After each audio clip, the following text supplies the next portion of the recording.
Hello, my name is JC Gotinga. You are watching Rappler Talk Entertainment. And today we are with members of the cast of this musical called The Bodyguard that's playing right now sa the Proscenium Theater sa may Rockwell sa Makati City. Thank you for being here at Rappler, CJ Navato, Hello po.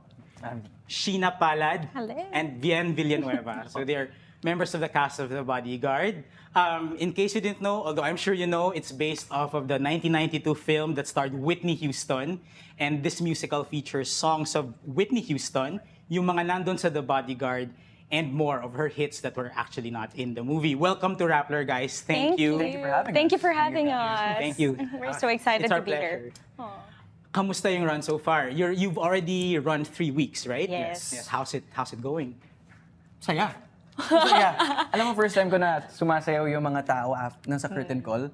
I think that's the best part. I think yun din yung nakarating sa mga tao na the curtain call is just unreal. You get people dancing, and I think that's just the reward we get every after the show.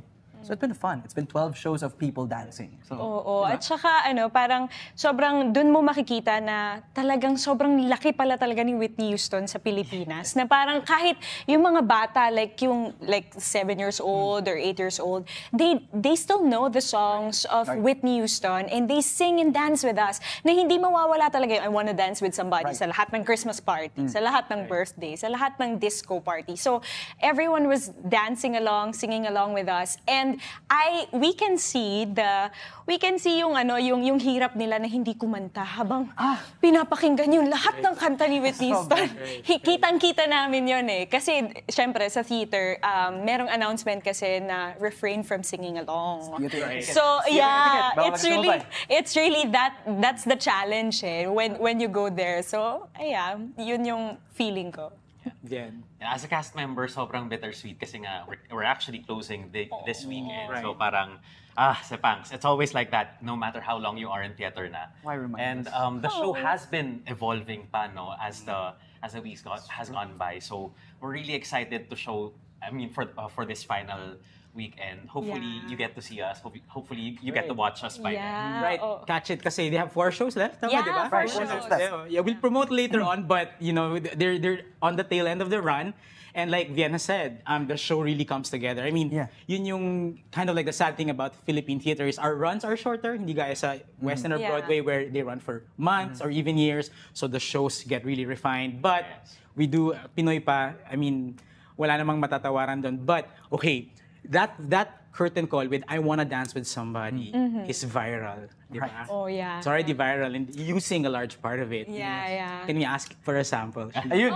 I Wanna Dance with Somebody. I need a man who'll take a chance on a love that burns hot enough to last. And when the night falls, my only heart calls. Sing! Oh, I wanna dance with somebody. I wanna feel the heat with somebody. Yeah, I wanna dance with somebody. With somebody who loves me. Thank you so much. Oh guys, kumbinsido na kayo. Kumbinsido na. If that wasn't Pinipigyan ko enough, sumayaw but- Parang sayo na dapat. What's it like taking on Whitney Houston? It's so hard. Every time na pagka meron nagtatanong sa akin, ito yung lagi ko sinasabi, it's super hard kasi no one can replace the voice of Whitney Houston. And no one can really perfect the song like siya. So, for us, parang, especially for Christine and I, we just make it our own. We just continue to craft it based on the story itself, based on the character, and we sing it doon sa truth nung character. So, we just use the songs para lang ma-drive din yung storytelling. Yeah. So Sheena and CJ, you play lead roles. Please tell us about the roles. You play Nicki Marron and Ray Court. I'm the detective. Right. And also the cover for... The cover for Matt. Ganun. For Frank. the Bodyguard. for the Bodyguard. Yeah. Just in case, hindi mangyayari. Hindi, for He's shows completely there. healthy. Pero yeah, ako yung cover niya, so I have to know his track. Right. Yeah, it's cool. So what's it like? Tell us about it. The whole experience of like learning this. And you Yeah, personally, yung your journey with the show. Ang saya. It's completely different kasi The show is fun. If you get to watch it, it's just really fun. I'm the guy who just steps out of that fun. Ako yung nagsasabi na, no, it's not all fun and games. Ito yung nangyayari actually on the side. So, basically, I have to set the underlying tone of the whole play. Kasi the tone is just love and happiness. And basically, Whitney Houston as a diva. And my role there is, you'll see me come in from time to time to tell them about yung dilemma na finifix dun sa story. Right. Hindi ko masabi. May problema rin siya. Pigil na Okay, pigil ako sige. dito. Ako na hindi naman po spoiler, pero if you're familiar with the 1992 movie, may stalker kasi, as any star would have, superstar, may stalker yung Rachel Marron, the lead character, the mega star diva. Yes. And Frank Farmer, the bodyguard, and si Ray Court. Kami yung naghahanap sa kanya. Detective. Detective. I'm Parang basically, I'm like the CSI. I find people. Forensics. Forensics, yes. Trabaho nilang hanapin yung stalker and burst Rachel's happy bubble. Yeah. Unfortunately. Playing the role, it's actually super fun kasi I get my own freedom. Parang, there's not really a template of how I'm supposed to do it, and we're in theater and you got me. So, ang saya lang. Ang saya lang to like, kasi it's a different state of mind for me. At least that's how I took it. And ang saya lang, especially working with Matt. Yeah. He's such a sponge, the guy. Ang sarap-sarap yung process of like finding out kung sino yung mga characters namin. Kasi ganun naman talaga sa theater. And it's just gotten better. So we hope talaga na makanood yung mga tao. Kasi it's saya. Sheena. Ako naman, I'm taking the role of Nicki Marron. Nicki Marron is actually the sister of Rachel Marron. And I'm actually ano ba to? Parang, I'm the one who's controlling her schedules. Ako yung parang road manager niya. So, I know everything. I know her life. And technically, ako din ang yaya ni Fletcher. So, ako Fletcher is the son. The son of Rachel. Of Rachel. Diba? Yaya talaga. Tita. Literal. You're the tita na I'm yaya. the tita, but also the yaya. Kasi you'll know sa story why. And one of the things that I really love about this character is that ipapakita niya sa inyo yung nag-ano siya nagbe-break siya ng fourth wall eh. Hindi literally breaking the fourth wall, pero parang pinapakita niya yung mga emotions niya na hindi niya napapakita sa lahat. Right. I mean, it's interesting because si Nicki, may jealousy siya eh, di ba? Yes. I mean, we'll tell you that much. You know? Yun yung tension nilang magkapatid. Yeah. She also sings. Yes. And you get to share those big songs with Christine, right? Who plays Rachel. Yes. Tell us about that. I mean, anong feeling? Yeah, yung one of the, pwede ko ba sabihin? Huwag, bawal. Sige. Bawal sabihin. Just to the extent that you can. Actually, the first time that I sang this song with Christine, both of us were crying. Like literally, alam mo yung feeling, you know this, JC, na when you sing with an actor or you sing with a friend, alam mo yung merong worming yung tawag nila Ariana eh. May vibration, may sound waves na nagpapatong-patong na parang sobrang ganda niya na hindi mo siya pwedeng ma-miss. Yes. Na kapag kaming dalawa yung kumakanta, parang grabe yung emosyon, parang pati ako nadadala sa kanya.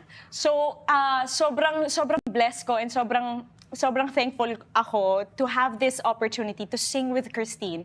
And not everyone has that kind of, yung nagja-jive na first time pa lang, tas biglang lapat na yung kanta nyo na para kami talagang magkapatid. Wonderful. Yeah, Wonderful. so it's amazing. I hope you guys can watch. Tama ba, Run to You? This is Run to You, the song's Run to You. It's the Run to You song. Kasi if you look up the show, Run to You is one of the highlights. It's one of the big numbers between the two sisters. I mean, Whitney Houston singing Run to You, grabe na eh, di ba? Now you have two voices. Yeah. I just can't imagine how. Wow. Kinakanta kasi siya ng isa lang eh. Pero this one is duet siya. So makikita niyo yung difference why Rachel is singing this and why am I singing Run to You as well. So Thank you. And I have to note na, merong feature role si Vyen dito. Where Ay, he just knocks it out the park talaga na. yeah. Brings people bursting out, laughing talaga. Yeah. That's about it. That's, Thanks, CJ. It's a very interesting part na. Thank you for Grabe. that. So I play the role Jimmy. I I can't say anything otherwise serious. Pero I really Pero hope watch out for this guy. I really hope that you guys can watch. Onegaishimasu.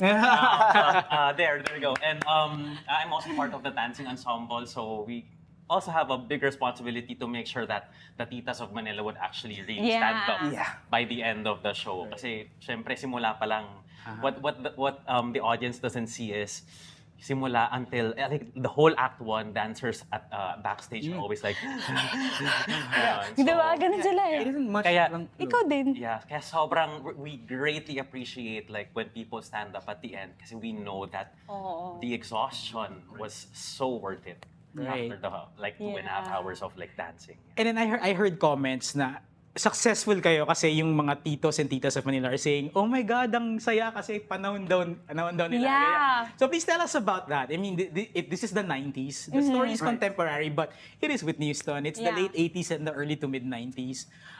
Tell us about that, yung experience nyo digging into it, the work with the choreographer. Oh.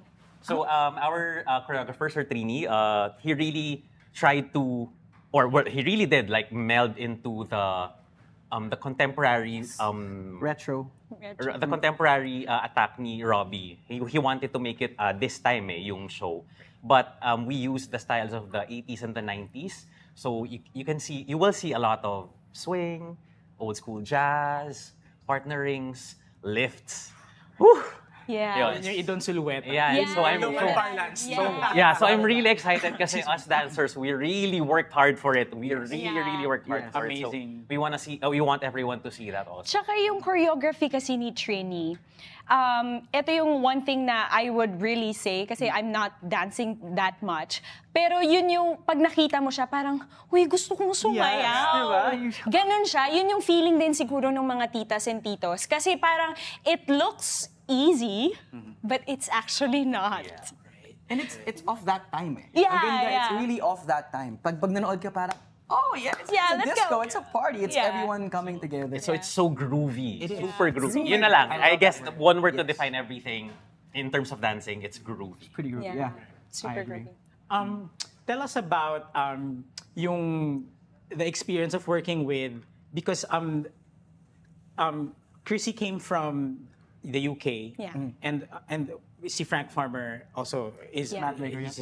Matt Baker is from the UK. So may nadadala bang mix yon? Meron ba? Are there stuff you learn from them, or are there stuff they learn from you? Yeah, I think sa theater naman talaga it's always a two-way thing. You learn something from them, they learn something from you.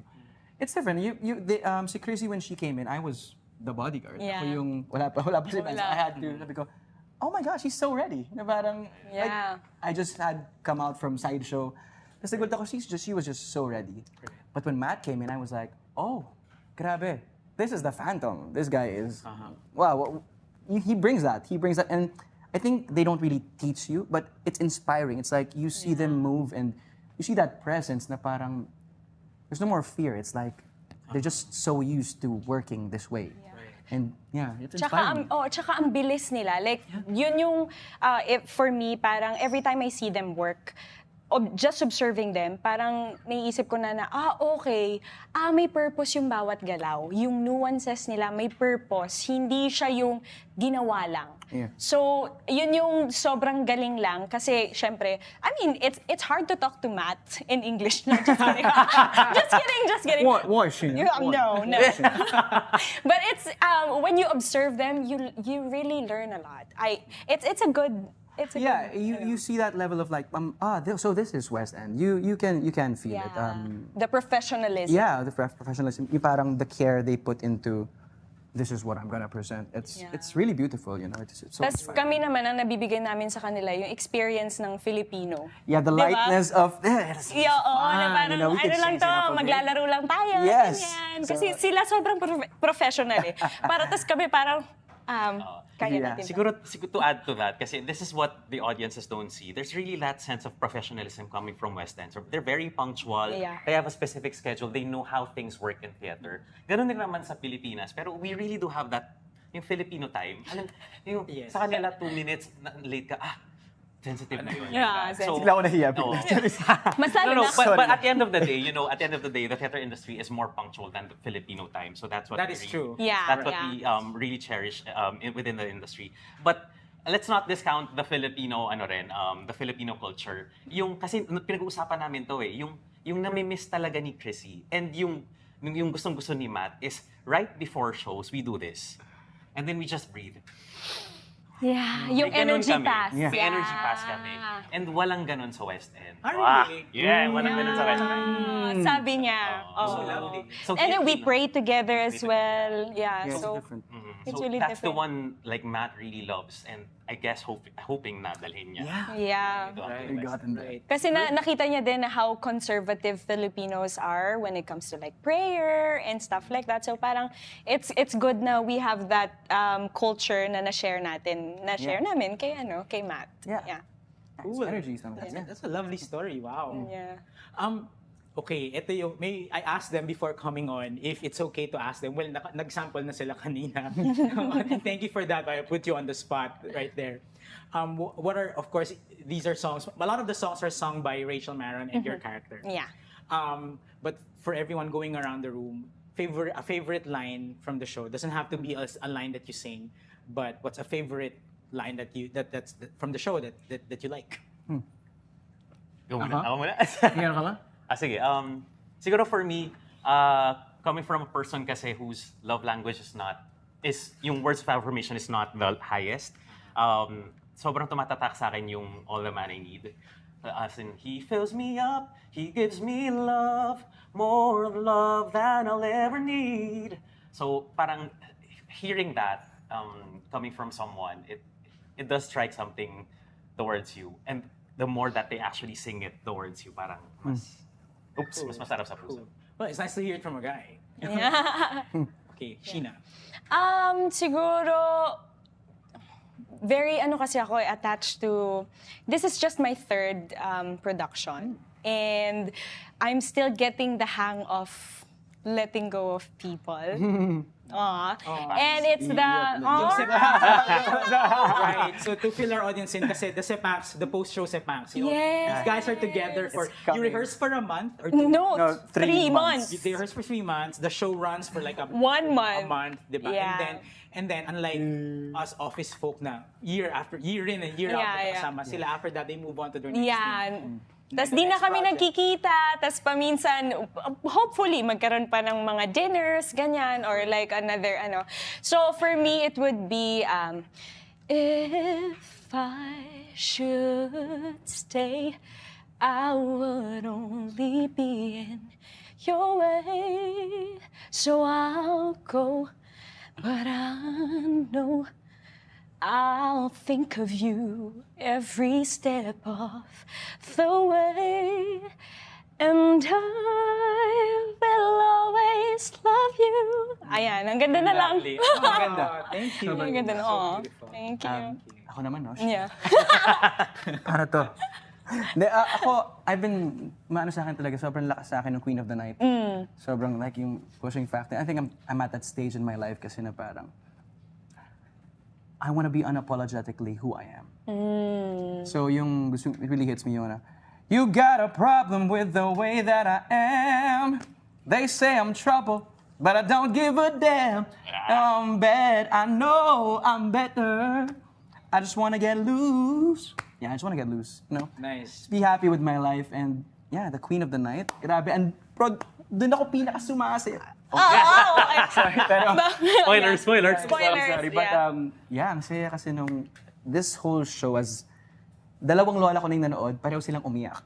So it has mayroon siyang audience na talagang May sobrang specific, yeah. tatamaan talaga ng sobra. So, you know, But I've maybe also it could read that the Gen Z and the millennials and the Gen Z are way into it. Pa nga daw. Kasi it's an era they have not seen. Right. Oh, yeah. There was a child. There was an actual baby girl who wanted to see the show again. Di ba? Oh, Yung yeah, Meow yeah, stuffed toy, yeah, di ba? yeah, yeah. That was a kid na parang who Yeah. wanted to see the show again, and that's, wow! Oo, parang gusto niyang bumalik kasi she wants to like dive into the Experience that again, no? Yeah. Because for some of us, it's retrospective. But for others, it's really history. Yeah. Like, hindi talaga nila nakita yung era na yun. And unfortunately for them, have not been around long enough to have witnessed Whitney Houston's life.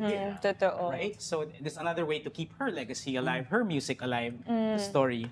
Yeah. And what you've shared with us just touches into that magic, no? May magic siya. Meron talaga. Yeah, na talagang kailangan yung makita. Hindi namin, etong sinasabi namin is just the experience that we had. Pero we really invite people to come and watch.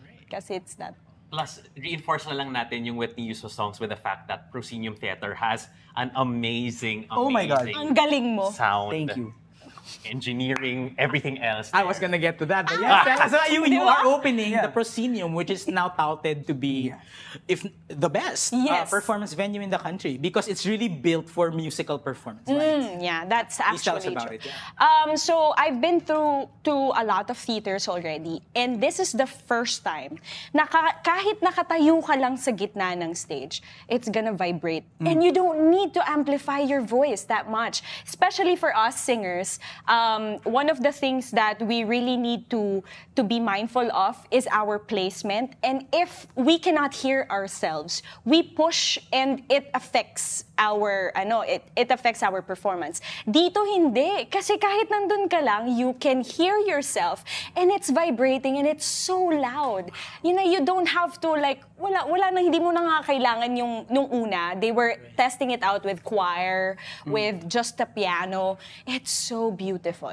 It's super beautiful and it's like what they've said, state of the art. Yeah, I think Whitney Houston or this Bodyguard is the perfect test to see how much the theater can take. Yeah. Yung parang as an audience, you'd really hear everything. Na parang, yeah, it's marvelous. And so it's really an experience na getting into that theater, and stage is so big.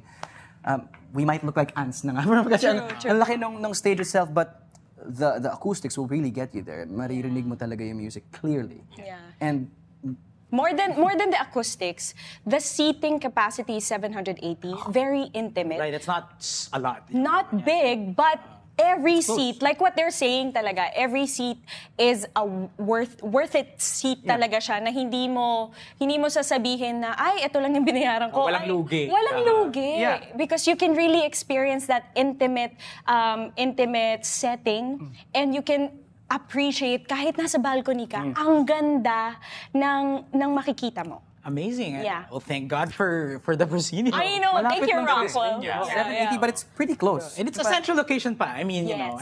you're used to going all the way to Pasay City, right? Yeah.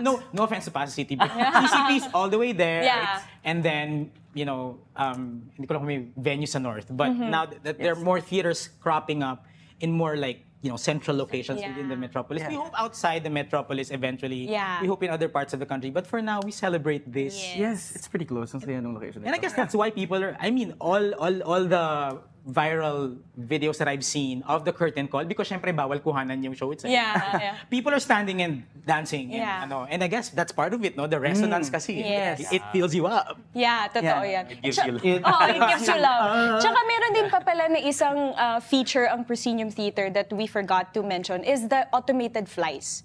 Oh. And it's one of, sa Proscenium Theater lang yun pa yun. lang ba yun? Oo, yun lang ang meron dito sa... Automated meaning the backdrops, they rise and... Oo, na hindi mo na kailangan may gumaganon sa likod. person. So it's like machine talaga siya na parang, first time naming makakita ng automated flies. Wonderful. Yeah, oo. Diba? We really appreciate na ang ganda nung backstage. Basta, I like it's Yes. The dressing room. For the artists, yes. Yeah. It is. Yeah. It is an experience.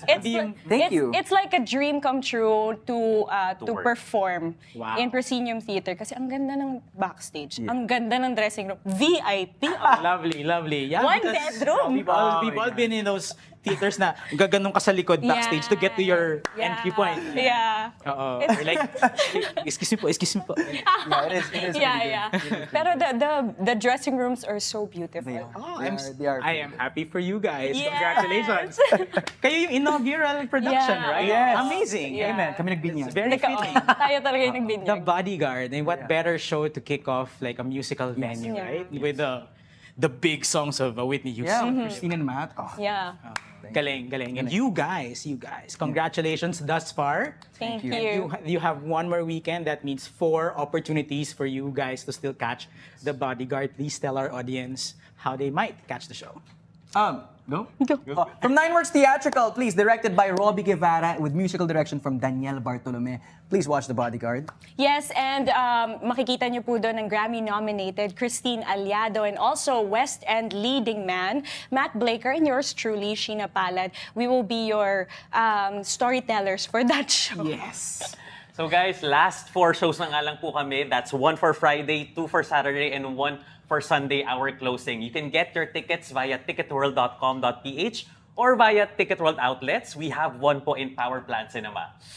Eh, malapit lang. I mean, chances are, kaya niya na magpunta ng Makati sa weekend. Yes! So, yun lang. I mean, and it's a beautiful place, and I was asking them before we came on, konektado siya dun sa ibang parts of, that Rockwell, the Power Plant Yes. Mall and all these things. So it's Yeah. a good thing to do during the weekend. Well, yeah, have the day off. Take the day off. Yeah. Eat, go to Rockwell, and then go to Proscenium Theater. Yeah, It's enjoy an the experience. music Yeah. with us. Yes. Amen. Thank you. And on that high note, thank you so much, CJ Navato, Sheena Palad, Thank you. Vyen Villanueva. Thank you for being here Thank you, at Rappler. Break a leg on the rest of the Bodyguard's run and all your other future endeavors. Thank you very much. Thank you so much. Thank you. This has been Rappler Talk Entertainment. Catch you again soon. Bye.